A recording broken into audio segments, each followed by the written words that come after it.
Coming up on Tech News Weekly, Jason Howell and I have a great show planned for you. First, we talk to Six Colors' own Jason Snell about Apple's new self-service repair program, what it entails, who it benefits, and a look at the future of what we could see there. Then, Kyle Orland of Ars Technica stops by to talk about Valve's Steam Deck console, that portable console. We've got a little bit more about the hardware. We also talk about delays that could be happening when we finally going to get our hands on this thing and give it a true go. Before we round things out with our stories of the week, I talk about a new report in Wired about Amazon mishandling customer data, and Jason Howell talks about, finally, the FTC cracking down on subscription services that make you talk to a person to cancel. It's ridiculous. All of that coming up on Tech News Weekly. Podcasts you love from people you trust. This is TWiT.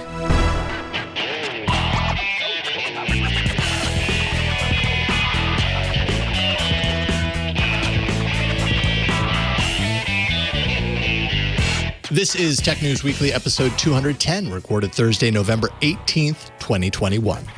This episode of Tech News Weekly is brought to you by Akamai. Akamai powers and protects life online and is changing how we live, work, and play. See how Akamai is unleashing the internet of possibilities for the biggest brands in the world.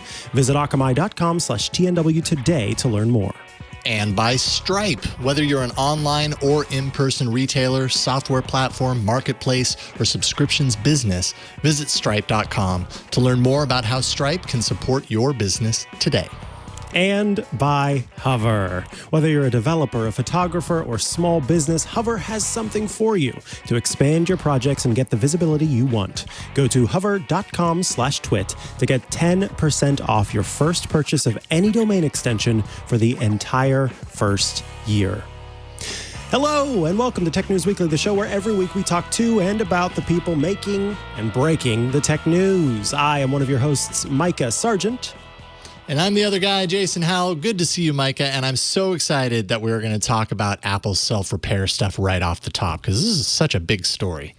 Yeah, when this flew by, I thought, what? And then I went and looked and I said, oh, it's real. And this has kind of been an ongoing thing. Jason Howell, you and I have been talking in the past. We've talked to some folks about the right to repair. And, it's an ongoing conversation, particularly among Apple devices, where companies like iFixit look into them and see how repairable they are, how non-repairable they are. And so it is a very interesting thing that's happening. And I am excited to say we are joined today by Jason Snell of Six Colors to talk about this. Welcome back, Jason. It's good to be back with my buddy Mikah and my other buddy, fellow Jason ELL. Your Jason evil ELL twin, Club. Jason. It's very special. Very special. Oh, it is an ELL. Wow. Oh, my. Mm-hmm. I'm feeling overloaded.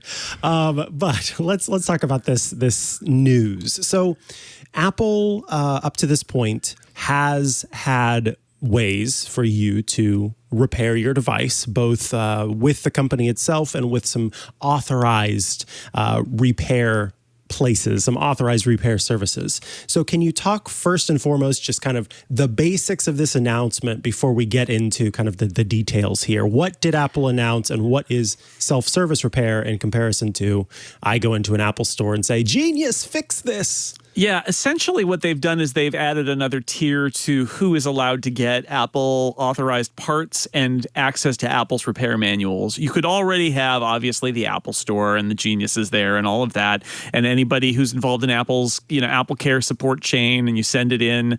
I actually am taking a couple laptops into the Apple Store today, right? And it's going to go into sort of like the Apple first party experience. But also there have always been, really since the 80s, Apple authorized repair centers, which are basically independent companies. This is your local Apple repair shop, potentially, and they have been authorized by Apple, which basically means they've gotten training, they have access to the manuals, they have access to parts, and they will be able to do sort of Apple endorsed, Apple quality, essentially, repairs. With this announcement, what they're also saying is, if you are a person who wants to repair your own stuff And it's very specific models and it's very specific parts that are repairable as part of this program, although I expect that they'll expand it. You will be able to get access to our manuals and to our parts and all of that. And so basically it's saying anybody can enter into that official sort of like Apple, do it the Apple way, Apple authorized repair system. So that it's sort of like the idea is maybe not that if you live next to an Apple store, you'll do this yourself. But I think if you live very, very, very far from an Apple store or an authorized repair shop, you could fix your iPhone yourself. And so it's a new dimension in terms of being able to repair your Apple stuff. Yes. So if you read between the lines, if you sort of dig into what you've just said, you have answered this question, but I want to have this question answered just as sort of straightforward as possible so that folks can understand. How does what's happening here differ from me going to a site like iFixit and buying the parts from that site and then taking those parts and installing a new display?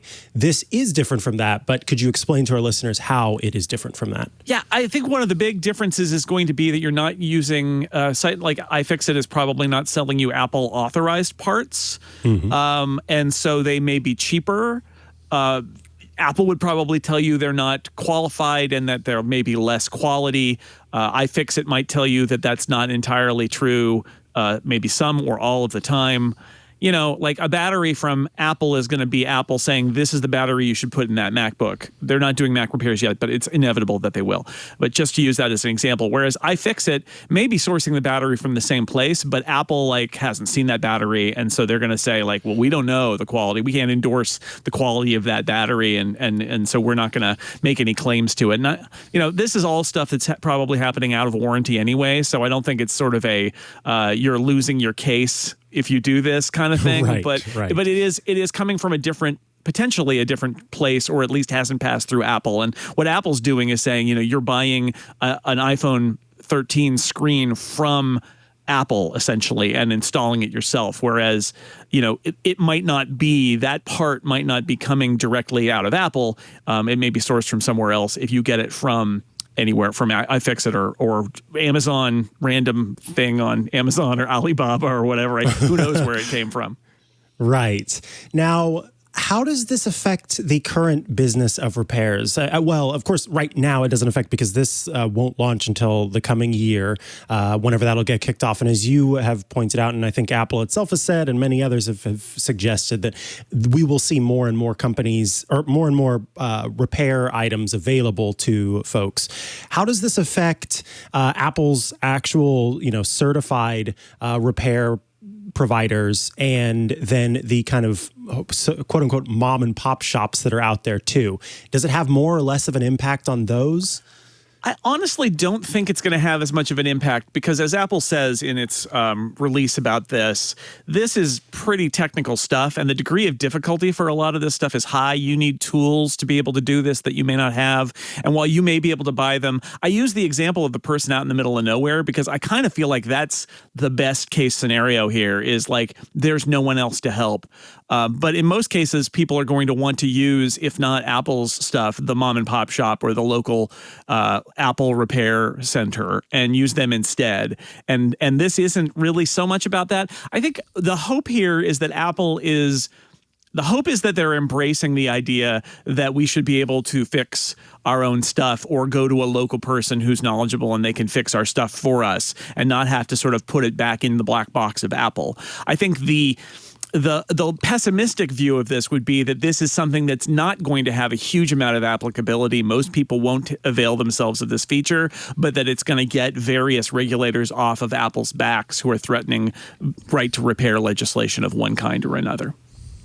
Now, I think I already know the answer to this, but someone has asked in the chat, do we know what Apple is going to charge for these certified parts, for these parts from Apple itself? And then could you also talk, I can't remember if you mentioned it earlier, the discount that Apple did mention. Yeah, basically, they're going to charge you what they charge to do the fixes at the Apple Store, it seems, more or less. But if you return the damaged part, they will give you a discount. So essentially, you're paying you're going to get a little discount for doing the labor yourself. That's essentially what it is. And I think that's one of the reasons why I say I don't know how wildly popular this will be, because a lot of people will look at this and say, well, yeah, I don't want to. If I'm going to pay more or less what I was going to pay Apple, I'll just have Apple do it. But that's the thing about it being like an Apple authorized part instead of it being from maybe even if it's an identical part, not from within Apple's blessing, and therefore it might be cheaper. But then you don't necessarily know what you're going to get. Right? That's not changing. That whole kind of idea. You're doing an authorized Apple repair yourself, essentially, using this scenario. Right. Yeah. So I used to live in Missouri, in a couple of places in Missouri, and it would be a 3-hour drive for me to go to the nearest Apple store. 3 hours there, 3 hours back. And so oftentimes I would do my own repairs for different things. On the rare occasion that it happened, a friend of mine, his MacBook Pro's battery needed to be replaced. So we bought the part and I took it apart and did all of that. So this for me is very exciting. I've replaced lots of iPhone screens and batteries for different people before. And it ends up being, kind of a fun thing. But a lot of people are saying that and you've kind of touched on this, the number of people that feel like it's worth doing the work themselves, feel comfortable doing the work themselves, and then want to order all of those parts and do the work themselves is a very small percentage. So with all of that considered, is this Apple, because we've seen a lot of these little changes take place in the App Store, in its relationship with developers, and now this. Is this more of a concession or a, hey, look at what we're doing to the right to repair legislation that's working its way through different places, or at least the, critiques of right to repair? Or, I mean, what's your kind of take on Apple's reasoning for doing this? Well, I think Apple does hear the criticism and see the threat from having anytime a politician or a judge tells a business what to do for their business, businesses don't like that. So you want to avoid that at all costs. And so I think we see in a lot of areas, including this one, Apple wanting to be responsive. There's also a criticism that it makes Apple not look as environmentally friendly. It makes it look a little more wasteful, like it's trading profits for the repairability. You could make an environmental argument there that's really wasteful, and they really want to make their products disposable. And that hits to one of their core corporate values. So it makes them look bad in a way that they really don't like. So I do think there is really something going on here where Apple is, on the one hand, advancing the sort of opening up the official Apple repair strategies here a little bit.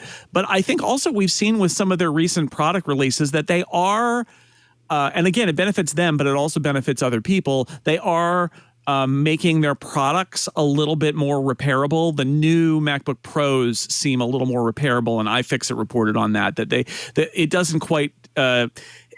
Some Apple products are very much like if anything breaks, the entire thing is broken, and there's nothing you can do. Right. So I feel like they're realizing they need to do a little more. That'll benefit their in-house people in the Apple Store. Every time that they can just replace a part instead of a whole motherboard or something is a win for Apple, but it also makes it more repairable for others. And what I have been telling people this week, I've been using the line from The Princess Bride a lot, which is get used to disappointment. Everybody's going to get really excited about, this is going to totally change the game. And I think the reality is it'll be incremental, but I do think it's headed in a positive direction in both of those cases, in Apple stuff being more repairable and in Apple being more open to letting people repair it. And I think Apple has heard the feedback too, that just because there are Apple stores all over the place, there are a lot of people using Apple products, as you mentioned, who are hours away. And so their only choices are to mail their tech away and hope it comes back someday, or use an independent resource, or do it themselves. Mm-hmm. Yep, absolutely. Well, Jason Snell, thank you so much for joining us today to talk about this new program. Of course, folks can head over to sixcolors.com and be mesmerized by that color-changing top bar. Just keep watching the bar. Yeah. Just keep watching the bar. But if they want to follow you online and check out all your great work, where do they go to do so? Sixcolors.com is great. Theincomparable.com for some more podcasts. I'm at relay.fm for podcasts. All linked to from Six Colors, so you can get them from there. And I'm Jay Snell on Twitter. Excellent. Thank you, Jason. We appreciate it. Thanks, guys. Alrighty, up next, have you heard of the Steam Deck? Not the Stream Deck, the Steam Deck? Well, we've got more info about the mobile gaming device. But first, this episode of Tech News Weekly is brought to you by Akamai. Akamai powers and protects life online and is changing how we live, work, and play. If you want to be on the cutting edge of innovation, then you need to be operating at the edge of the internet. And nobody can get you there better than Akamai, because Akamai has 10 times the locations of the nearest competitor. That's over 4,000 locations. So you are always closer to your end user with Akamai. Akamai has built the largest and most sophisticated edge platform in the world so that the biggest innovators can power and protect their greatest ambitions. Visit akamai.com/TNW to see how Akamai powers and protects life online for your customers. Akamai stops some of the most dangerous threats launched at the internet and everyone online every day. Their unrivaled edge platform intelligence sees more internet conditions in order to avoid bottlenecks and defend at the edge. Akamai's experts and threat researchers are on the front lines of protecting and delivering digital experiences. Their proximity and scale helps developers build better apps and put experiences closer to their customers. And Akamai's industry-leading 0-second SLA and 100% platform availability means they have your back and are not afraid to stand behind their commitments. All Akamai-based SLAs include time to mitigate, quality of mitigation, time to alert notifications, time to respond, time to access a mitigation resource, and individual TMM SLAs based on specific attack vectors. If you know, you know when it comes to that. In short, Akamai keeps your digital experiences closer to users than anyone and threats farther away. With Akamai, you can provide the best possible experience for your customers. Your customers will get the content, the apps, the sites, and the video they need without lag or interruption or latency during unexpected traffic spikes. You can prepare for spikes in demand and optimize resources to provide the best experience for your customers. And you will be amazed at Akamai's unparalleled performance. Oh, and you'll always be one network hop away from 85% of the world's internet users. Akamai gives you the power to innovate right at the edge because your logic and functions are deployed and active at the nearest proximity to your end users. You're getting the fastest end user experience around the globe, and Akamai makes it simple to build right at the edge using JavaScript so you can innovate in real time. And you get low latency access to data for custom code at the edge. Akamai can optimize your API traffic delivery for edge applications.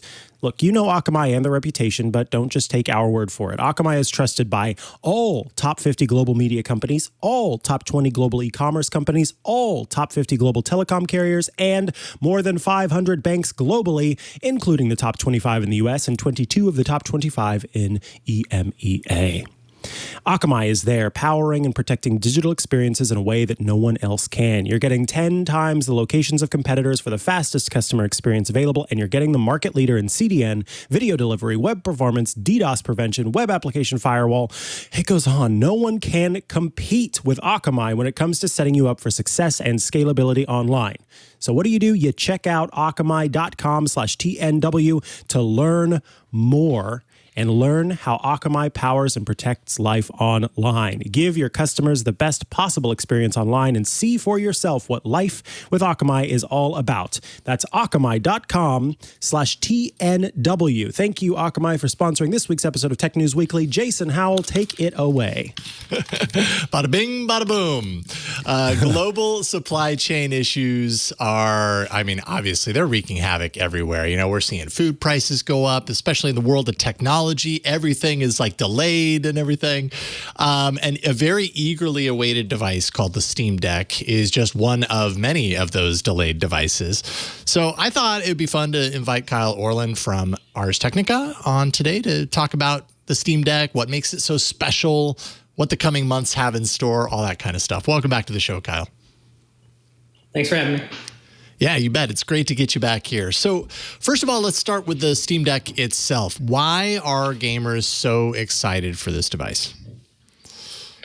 So you may have heard of a little console called the Nintendo Switch. It's been selling quite a few units recently. This is kind of Valve's attempt to take that Switch idea into the PC gaming space. It's a portable handheld unit But you can also dock it to a monitor or your keyboard and mouse, and it's really just a portable PC. You can play any of your Steam games on it. Supposedly, it's got a gyroscope for tilt controls. It's got touchpads if you need to emulate a mouse. It's got a bunch of buttons and joysticks for all the games that are trying to be like console games. So it's really trying to get a new form factor for these PC games. Now, other people have tried this before. There have been ones that use, off-the-shelf parts and just try and squeeze them into a small portable form factor.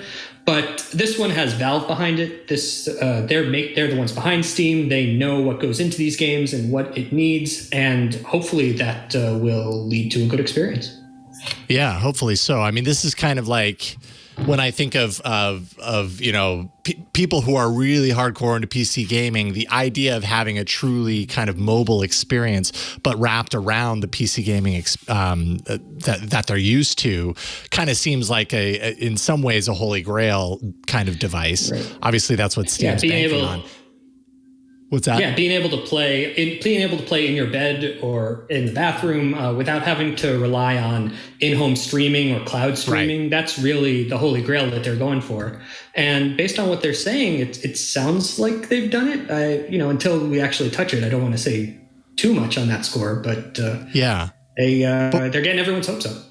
They are indeed. What have they said about the hardware inside? Because when I think of a lot of PC games, I think of really high-end gaming computers, machines that are 10 times the size of the Steam Deck. So how much actual power can you fit into this mobile-sized device? Like how comparable might the experience be between one and the other? Right. Well, they're using a custom APU that they made in line with AMD. And this is the first mobile chip that AMD's ever made that has RNDA2, whichever, I don't remember the acronym, for its CPU. They've got 16 gigs of LPDDR5 RAM, which is more than most games need these days. The high-end ones even have very high-speed SSDs in there, so those should compare very well. What helps with this form factor is the display is limited to 60 frames per second and I believe 720p, which is fine for a small screen and also limits how much power you need. If you're powering a 4K display with 120 hertz refresh, you're obviously going to need, a high-end NVIDIA card that takes up a huge PC tower.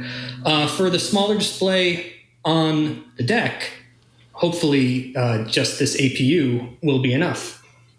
Yeah, hopefully so. Now, Valve had a live stream, kind of a presentation of some deeper details around this last Friday. Of course, you wrote about this. What are a few of the kind of developer-focused highlights of the hardware based on what they showed off then? Well, a lot of the presentation had to deal with battery savings, actually. Apparently, this APU has some features. If you render a frame quicker than needed for that 60 frames per second target, then the processor will go into a low power saving mode for the rest of that frame for a few milliseconds, and then switch right back when it needs to process the next frame. And apparently can do this back and forth very quickly, and that can extend the battery life, which is, of course, a big concern for all of these portable devices. There were other things in there, but a lot of them were get very technical. A lot of it had to do with this does not have Windows built in. These days, almost every PC game is made for Windows, can use DirectX and all the other APIs and middleware to make it work. What Steam Deck is using is a compatibility layer for Linux they're calling Proton, which they say should be able to convert almost anything you've written for Windows to work on a non-Windows machine using this open source operating system. They've been working on this for a while. You can already do it with a Linux install on your desktop. They tried it with the Steam machines lineup, and SteamOS, which kind of failed to catch on a few years ago. But so they're not coming into this new. The question still remains how many gaps there are in Proton, whether it will truly be able to do everything a Windows machine can do, or if they're still going to have to work on that compatibility going forward. Yeah, I guess that's the challenge. Steam is so widely available on so many different platforms and everything. Getting one device that rules them all as far as compatibility. That makes me a little nervous, though, knowing that there's this conversion to be like, oh, well, we think we're going to get everything. How do you feel about that? Like, do you feel like they have the ability to make that pretty seamless? Yeah, I feel like I said, they've been working on this for a while. This is not just something they snapped their fingers a few months ago when they announced this and said, we're going to do it. They've been working on this for years, focusing on getting SteamOS and Linux really working with Steam. And some games are even coded directly for SteamOS these days, although not a lot of them. I think there will be, based on what I've read, the compatibility is pretty good right now. And I feel like once Steam Deck gets out there, they're going to be really focused on filling in those last few gaps to get it as good as possible, especially if the Steam Deck is as popular as pre-orders seem to suggest. Yeah, right. Now, I did mention a little bit earlier, supply chain that's affecting everything right now. Obviously, that's affecting this. This was supposed to come out, I think, by the end of the year, and now it's delayed. Talk a little bit about kind of what we know as far as the why and the when. That's right. So during the pre-order period, you had to get in, I think, in the first few minutes to get delivery date that was this year. Most of the pre-orders were already set for next year. They were just hoping to get, those first few, maybe thousands of systems to people this year. And then just recently, a few weeks ago, they basically said, sorry, we couldn't even do that, because of the supply chain issues that are affecting everyone. We couldn't get these chips, couldn't get whatever other pieces. And so everything is delayed into next year. That said, like I said, the pre-orders were already pushed into next year for the most part. Demand is obviously outpacing supply, probably, for all of 2022. I'm sure they're making them, as fast as is feasible for whatever their costs are. But even without the supply chain shortage, I think a lot of people were going to have to be waiting on Steam Deck, especially if they, waited for reviews to buy it. Yeah, right. Now, what about updates to this hardware? Obviously, this hardware hasn't even come out yet, but is Steam talking about kind of like what their plan is as far as like iterating on this hardware? I feel like PC gaming hardware, it's always an arms race. It's always like, are you up to date? Are you staying, current? And then you're talking about miniaturizing this into a handheld device. Maybe that makes it even more complicated, more difficult. Have they shed any light on that aspect of things? Yeah, Valve actually put out a video recently showing how you could open up the Steam Deck and, replace things like the thumbsticks or even the internal storage for upgrades. But in that video, they also said you should not do this. This is not recommended. We've, custom made these pieces to fit very tightly. You could screw things up. You could hurt yourself. You could hurt the device. Please don't do this. So as far as, the modular upgradability of a PC rig, it doesn't really match that. That said, they've tried to future-proof this a little bit. There's 16 gigs of RAM in there when most games these days get by with 8 or 12. Hopefully the CPU and GPU are up for most games at this smaller display. That said, with the way PC games go, in a few years, it's probably going to need a console-style upgrade, and you might be looking at Steam Deck 2. Right now, I think they're just focused on getting the first one out there, and then they can worry about whether future games will work. Yeah, that makes a lot of sense. Focus on the now. We're not even at the now yet, so that makes sense. Finally, I'm just curious on your own personal take. Is this something that you are super excited about? Do you have your hesitations? How do you feel about it? I'm really excited for the potential it shows. Based on what Valve is saying, this sounds like, the perfect mix of being able to take your PC games on the go and not have to worry about Wi-Fi streaming, not have to worry about, off-the-shelf parts that are really not suited for this miniaturization. This is also the first kind of hardware outside of VR that Valve has kind of made in this space. Previously, they did the Steam machines, which I mentioned earlier, where they kind of just made an OS and told other vendors, you can use this OS, put it in whatever you want and make it kind of like console style. And that really didn't work. They kind of took a hands-off approach. This is Valve really taking a hands-on approach to what they see as the hardware needed to run everything on Steam portably. And, given Valve's track record, I'm cautiously optimistic. Once I get my hands on it, I can tell you a little more, maybe. Of course. And I was going to end with that question, but you brought up VR so I thought real quick I would ask on that, because Steam does have a pretty solid direct connection to VR. Any word as far as I highly doubt this device has total VR capability, but has there been any acknowledgement of that? They actually mentioned in that developer stream that technically you can run virtual reality games, but they don't recommend it. It's not targeting that. That requires a lot more power than you're going to have in this little handheld. Big surprise there. Right on. Well, Kyle, thank you so much. Yeah, it is what it is. Who knows? Maybe in the future, that's going to be the size of the machine. Actually, in the future, it's probably just going to be all embedded in the headset. If Moore's Law keeps going, it'll be like, the size of our pinky fingernail will run everything. You could have it'll be the size of our contact lens. That's what it's going to be at some point. Right. Thanks so much for hopping on with us today. Kyle Orland writes for Ars Technica, arstechnica.com. If people want to follow you and your work online, where can they find you? Arstechnica.com, like it says right there. I'm on Twitter, Kyle ORL, and that's about it. Right on. Thank you so much, Kyle. We'll talk with you soon. Appreciate Thanks, it. Jason.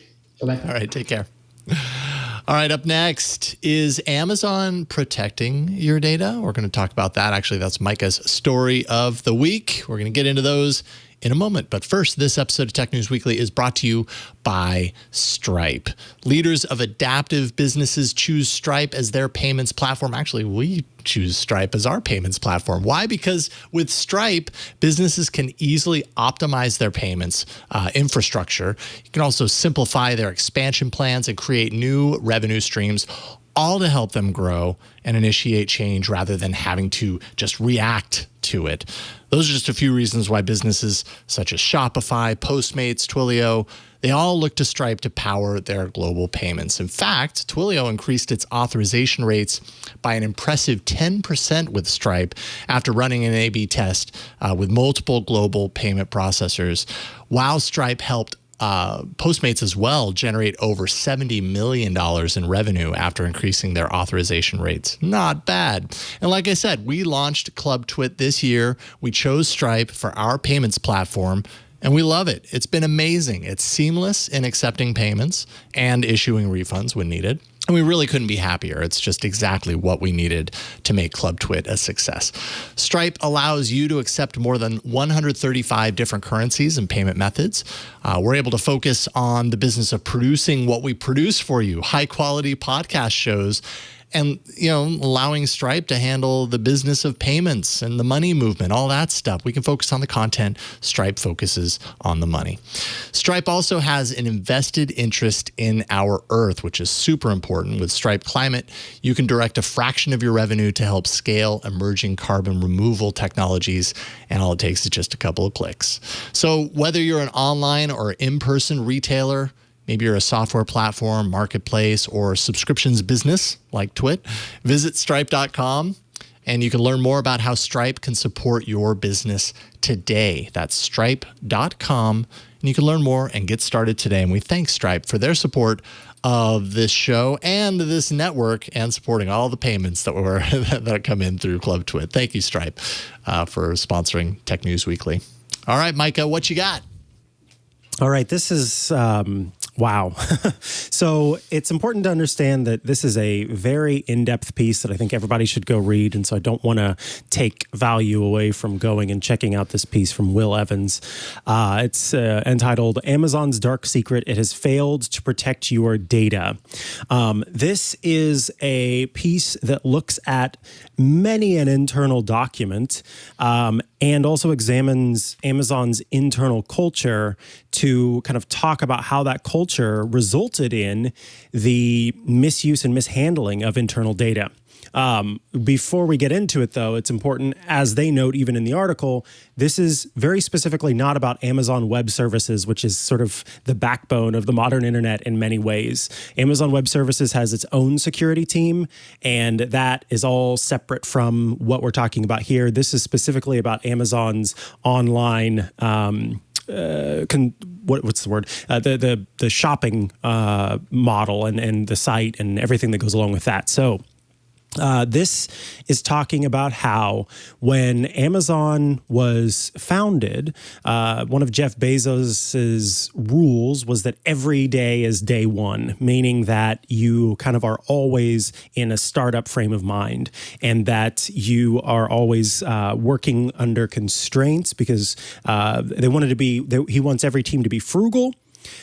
Because that meant that if you worked under constraints, that you could make better things, is how he saw it. And then also, I think this is a really interesting one. And quoting from the article, they have the 2 pizza rule, which means that every team in Amazon should be small enough that 2 pizzas could feed the team for a meal. So that's important to understand kind of the jumping off point here. You've got lots of small teams, all thinking of things in terms of startup culture, all iterating and building and working kind of independently amongst themselves. And then you think about what that means for the company and its data. That means that every single little team is going into the company's data that it has on customers. Think about the purchases you make, the things that you say to Alexa that are shared, the trends that you have as you visit other sites. If you've got, if you don't have ways to block that tracking, all of that information is kind of, think of it in this big, huge pot, and anybody can, any of these teams, these 2 pizza teams, can reach into that pot and gather all or some of that data and then take it instead of, what many people would do instead is that data stays in the pot. You're able to look at it and get what you need from it and then do your own thing. No, with this, you're reaching into the pot, you're taking it, you're making a copy of it, and now it lives on your own little system that all of these little teams are setting up, and then that main data is still there. So what happened is that when the security team kind of came to the higher ups and said, look, we can't even develop a threat model. We can't even figure out what data is there, what's not there, because all of these teams have copies of the data that exists on the server. They've all got their own little kind of grab bag databases. And so that resulted in fact, at one point in this article, they were kind of quoting the internal documents they saw of the security team. And the security team basically said, we tried to map out Amazon's data and where it all exists, and we just couldn't do it. They were not able to do it because it existed in all of these separate places. Now, I'm gonna quote a little bit from the article here with the findings that they came across. Across Amazon, some low-level employees were using their data privileges to snoop on the purchases of celebrities. So that on its own is heinous, while others were taking bribes to help shady sellers sabotage competitors' businesses. Some were doctoring Amazon's review system, and some were selling knockoff products to unsuspecting customers. Millions of credit card numbers had sat in the wrong place on Amazon's internal network for years, with the security team unable to establish definitively whether they'd been unduly accessed. And a program that allowed sellers to extract their own metrics had become a backdoor for third-party developers to amass Amazon customer data. In fact, not long before the hearing in September, because that's what this article is kind of framed around, the hearing with Congress, Amazon had discovered that a Chinese data firm had been harvesting millions of customers' information using its own servers. So just gobs and gobs of issues within Amazon where the company, which is all about, their whole thing is that the customer is number one, and it's all about, in fact, let's see, where is it? There's a great quote where they talk about how, here we go. We design our products and services so that it's easy for customers to understand when their data is being collected and control when it's shared. Our customers trust us to handle their data carefully and sensibly. And in fact, there was a poll that was done to see what companies were most and least trusted, or what organizations, I guess, were most and least trusted. And Amazon came in second in that poll, just under the U.S. military. U.S. military was the most trusted organization, and then people said Amazon was the second most trusted organization. Meanwhile, internally, this was happening. And they also had, this was going on while, in some cases, the hearing was taking place, talking about customer data being misused, mishandled, et cetera. So, of course, this is, if you read the article, this is talking about 2018. A lot of this data is from 2016 to 2018, and things have changed in some ways. Again, I don't want to go through the whole thing because I do feel like that takes away value from this piece that you absolutely should go read. It's actually originally from revealnews.org, which is an independent journalism organization. And so I think it's very valuable to check it out there. But Wired and Reveal worked together to go through this data and understand it. But the important point here is it reminds me of, do you remember the Uber God mode where people were tracking? That's exactly what came to my mind as you were talking through this, was Uber God mode. Yeah. Yeah. There's all of this information that these companies have, and I think that it's not unrealistic for us to kind of to sort of generalize that people do generally expect that these companies are taking care of the data that we give to them. And when you have a company like this and the way that it's built to have all of these teams making copies of this data, it makes me want there to be protections in place that are like the health information, health insurance HIPAA? Portability. Like I want that level of protection for customer data so that companies aren't able to make this happen. One of the people who was lead of one of the security teams here had given a presentation where they were showing kind of what their job was like. And it was a photo of a car that was kind of on two tires still driving, and the person was trying to change the other two tires that didn't have wheels on it. And that is like, it's a runaway car, and you're trying to change the tires while the thing has to keep moving, because it's not as if they can hit pause. That would break the world. No kidding. So in that way, like this is really troublesome. And the thing that I come to at the end is like, but what do I do? Because so much of the shopping that I do and so much of the convenience of the shopping that I do is handled through Amazon. And it's unrealistic to, of course, the whole idea, there are plenty of think pieces on this, the idea of boycotting Amazon and how nearly impossible that is, because it's also the backbone of the internet in many ways. It doesn't work very well. But, on top of that, it's like you should, I feel, reasonably expect that companies can and do take care of the data.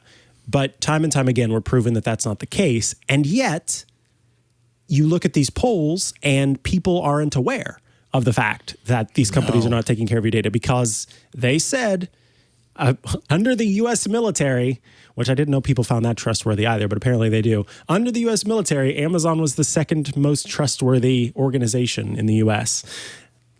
Apparently not. So I don't know. What are your thoughts on this, and how are you feeling about this? I mean, how in a way, how I'm I not feel, surprised. Yeah. Well, no, I'm not. I mean, at this point, I hate to say I'm never surprised. like when you're talking about companies that have one of the most valuable things in the world right now, which is access to unlimited amounts of data, right? Data has like just an insane value right now. And these companies are larger and managed larger than I think we're accustomed to companies being. Their influence is so big and so sprawling, and having access to this, like the new oil, our data. It feels overwhelming when I hear stories like this. At the same time, totally not surprised. Like you said, this sort of stuff, I've kind of come to expect this. At the end of the day, I think you're absolutely right. I totally agree with you. Like, obviously, the companies are not going to do what is needed to police themselves, which is not to say that they're not doing anything. They're probably doing things to try and ensure that stuff like this doesn't happen. You're just talking about hundreds of thousands of employees, hundreds of thousands of humans that can really decide within the structure and the confines of that business that this particular thing that they're doing is actually in the best, serves the business to some degree. And so they do it. There's just so many people making these decisions that bad decisions are going to be made. And so, at the end of the day, I think it really does come down to regulation, unfortunately for some. But I think that's the only way that you can gain some sort of trust, some sort of confidence that there is behind these walls that we can't actually look into. We're on the outside of those walls. We can only judge Amazon by the fact that we get our package tomorrow when we order it today. And that's amazing. As a customer, that feels good. And so I think that feeling feeds into people's trust of the service. They get what they pay for. And so then they trust that company because it's always delivering on its promise to them.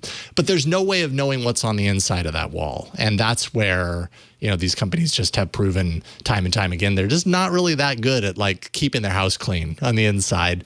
Maybe there need to be rules in place in order to ensure that happens. I couldn't agree more. And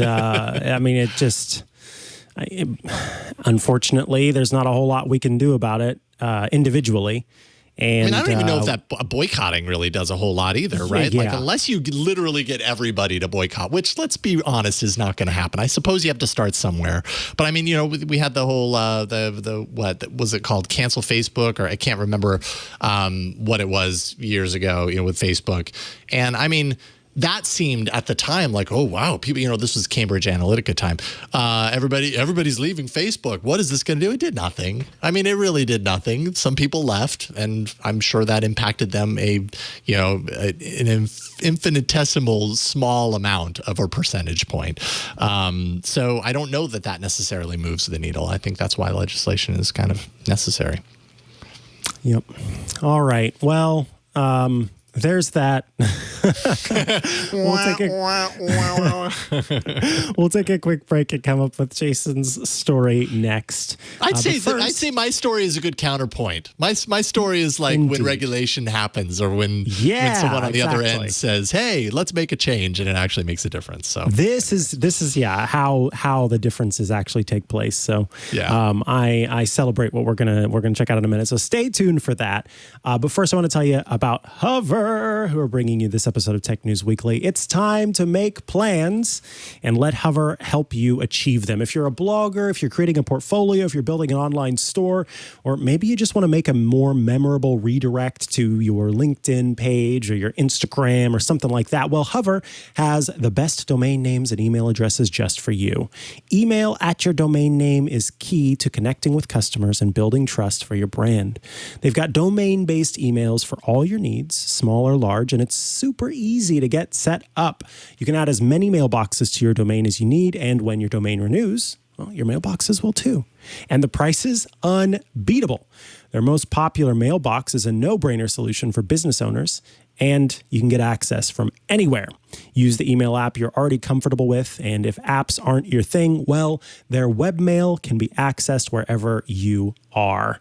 Hover makes it so easy to buy domains that oftentimes I'll be doing a show And then during that show, I'll go ahead and buy a domain because of something that comes up. In fact, just on, I think it was on last Saturday's The Tech Guy, Leo Laporte was talking about bogosity, a bogosity filter, meaning recognizing when there's bogusness in tech.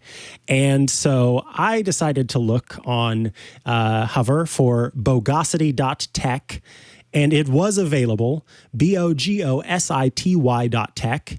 And I set up a redirect to that episode of The Tech Guy so that I could make use of that. And I did that all during the show in a brief moment while Leo was talking. It's so fast, so easy to use. And I didn't have to grimace as I purchased it because of the low cost for these domains. It's almost one of those like, why not? It's just so easy to do. Hover is not here to upsell you on stuff you don't need either. They're just here to help. They've got pro level tools. So there are powerful domain and email management tools that are intuitive and easy to use, whether you're a web pro or you're just getting started.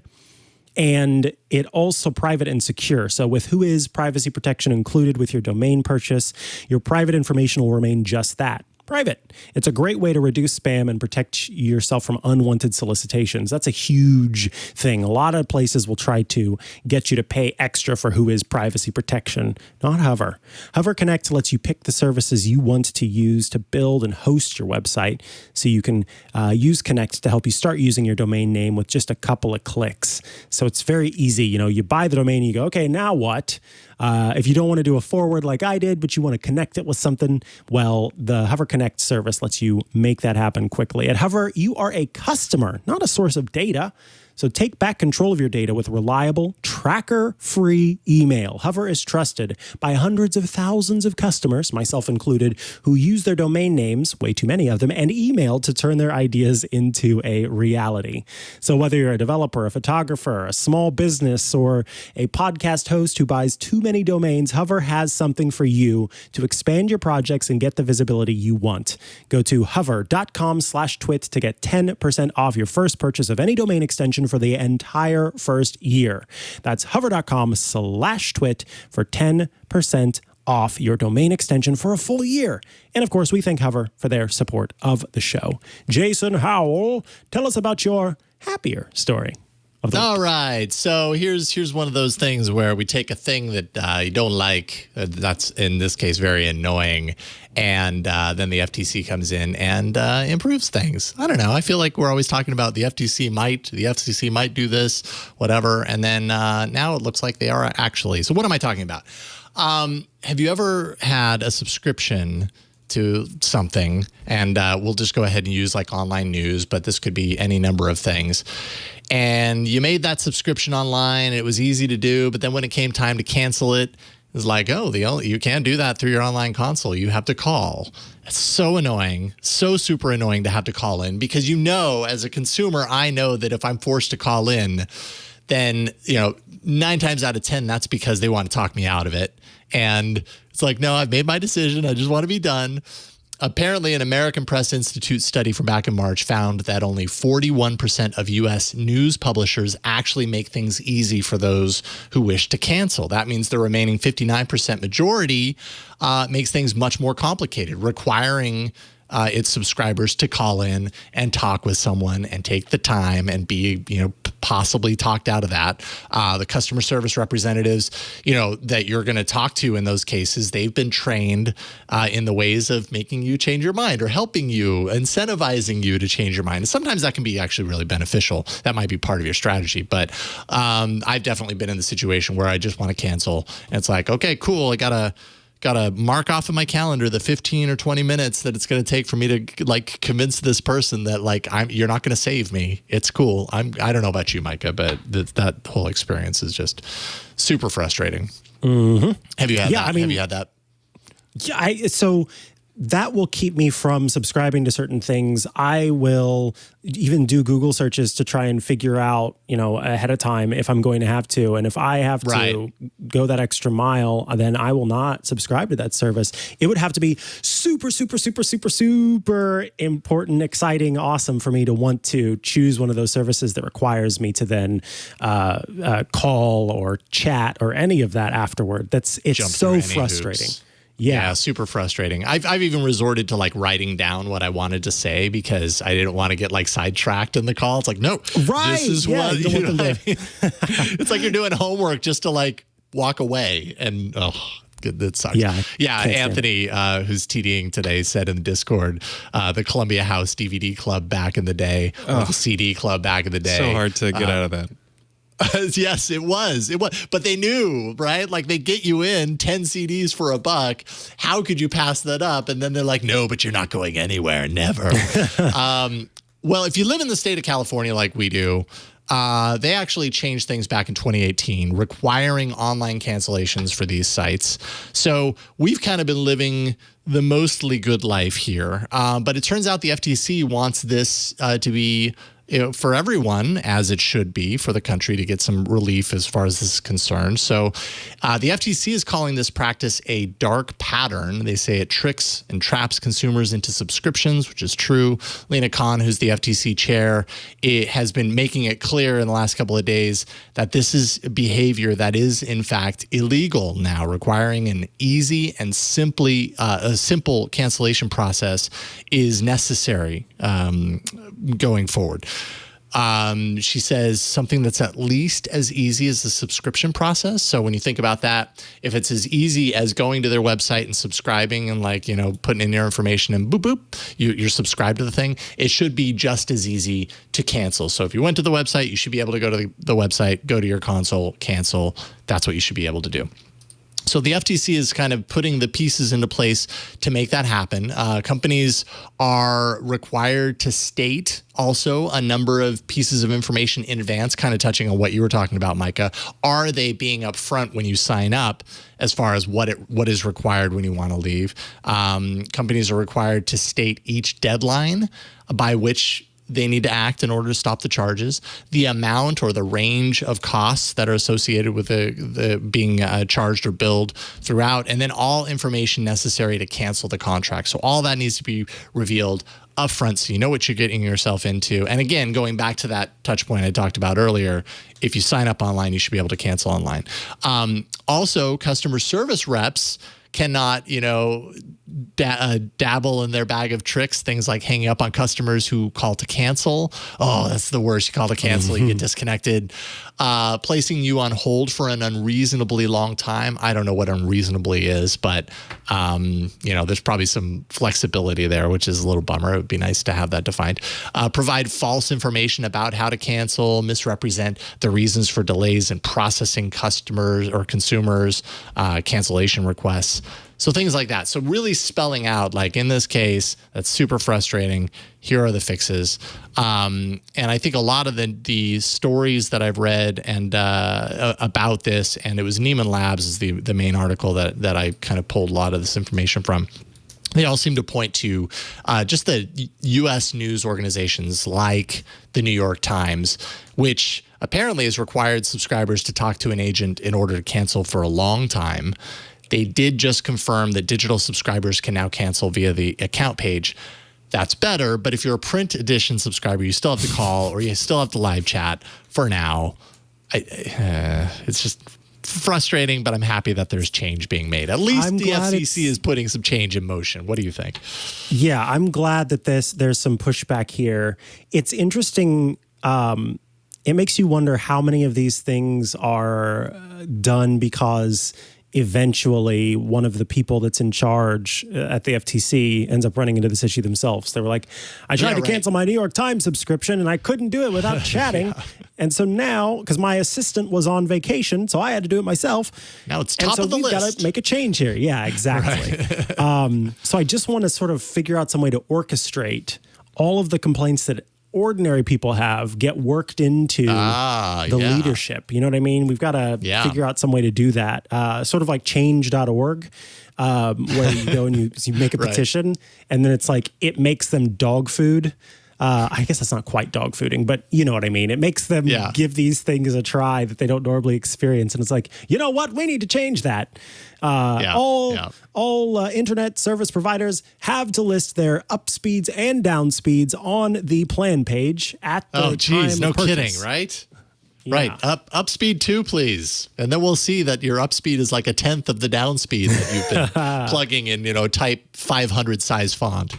Oh, yeah. Oh, these things just drive me crazy. What it reminds me of is Sirius XM. Have you ever been a Sirius subscriber? Thank God, no.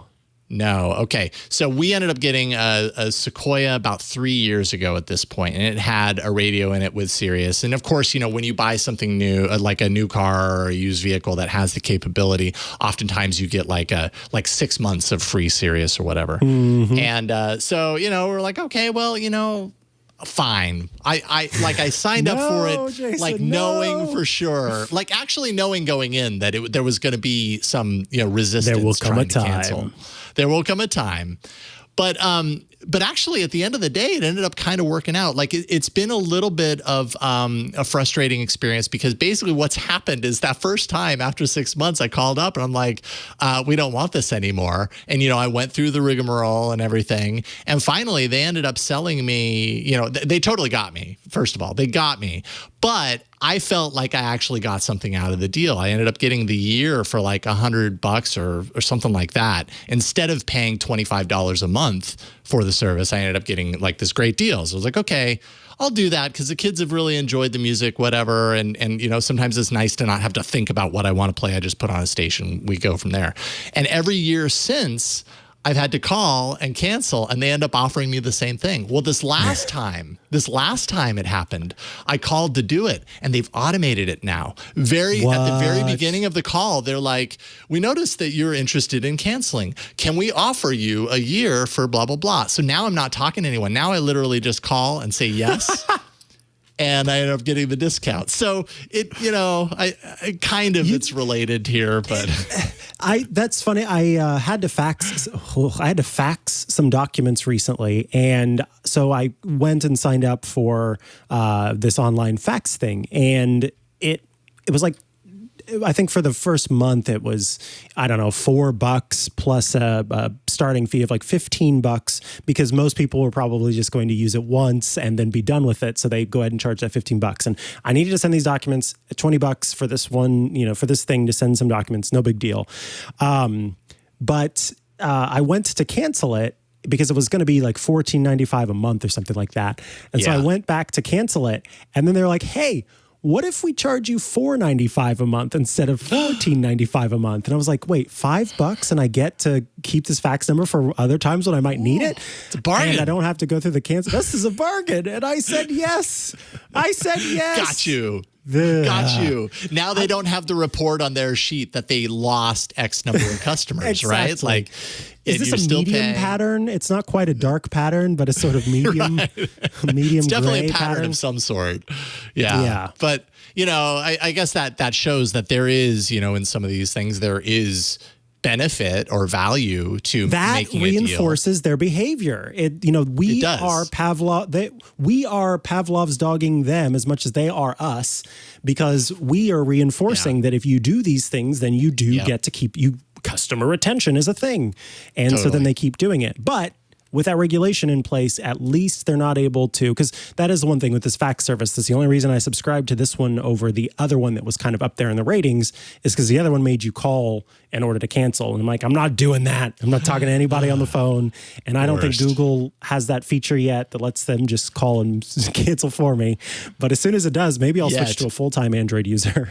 Oh man, could you imagine if that's the next step of assistance, like call managing features, is like, we'll literally cancel your Verizon, yeah, exactly. My cable subscription. Cancel your Comcast for you. Oh, that would be worth everything. Cancel your Comcast, even though I don't have Comcast. But anyways, yeah. So good news. Thank you, FTC, for looking out for us. And I don't often say it, but thank you, FTC. There you go. And who knows, maybe you just learned that you can get a Sirius XM for really cheap if you threaten to leave. I think that's like that's one of those services that like everybody has Sirius knows this. Like everybody's heard like, oh, they probably are all they give you that. a really screaming deal. Yeah, totally. They all do that.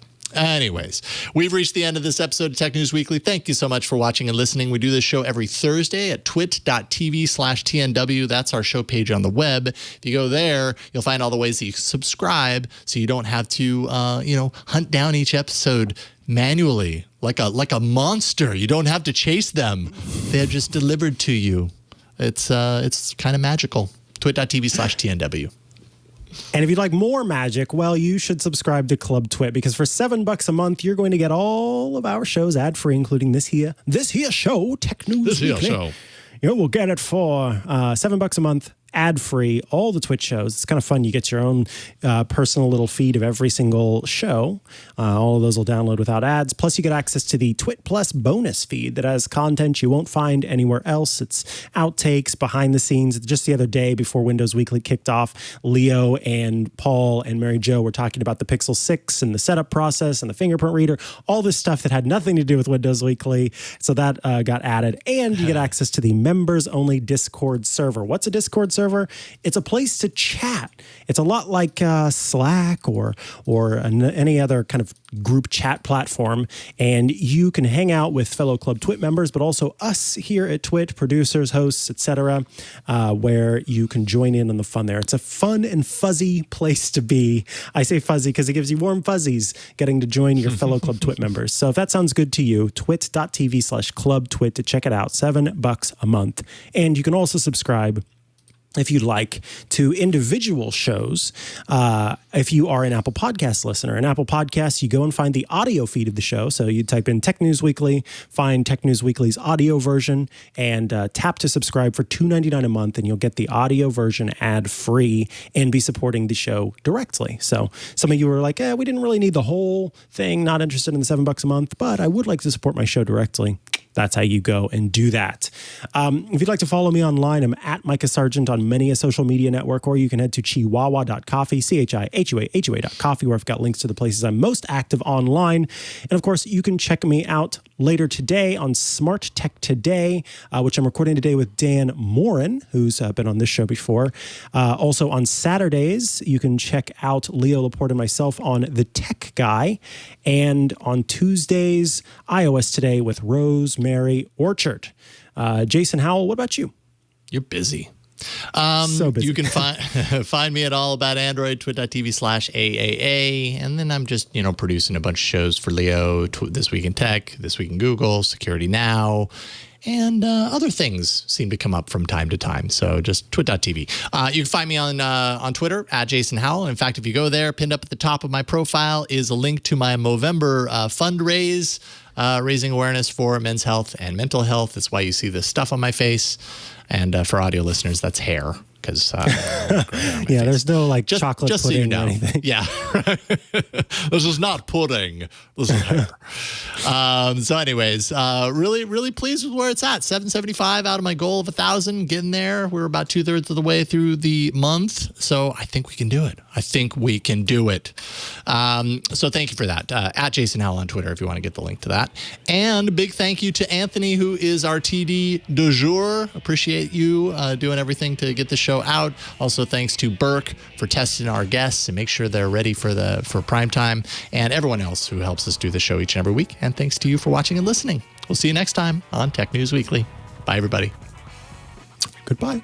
So you got yourself the brand new latest and greatest iPhone or Samsung smartphone because you heard about all of the beautiful photography those things can create, but for some reason you're just not quite getting it done when you try to make your photos. Or you got yourself a brand new camera because you were interested in getting started in photography, but your little new inexpensive camera still isn't quite cutting it.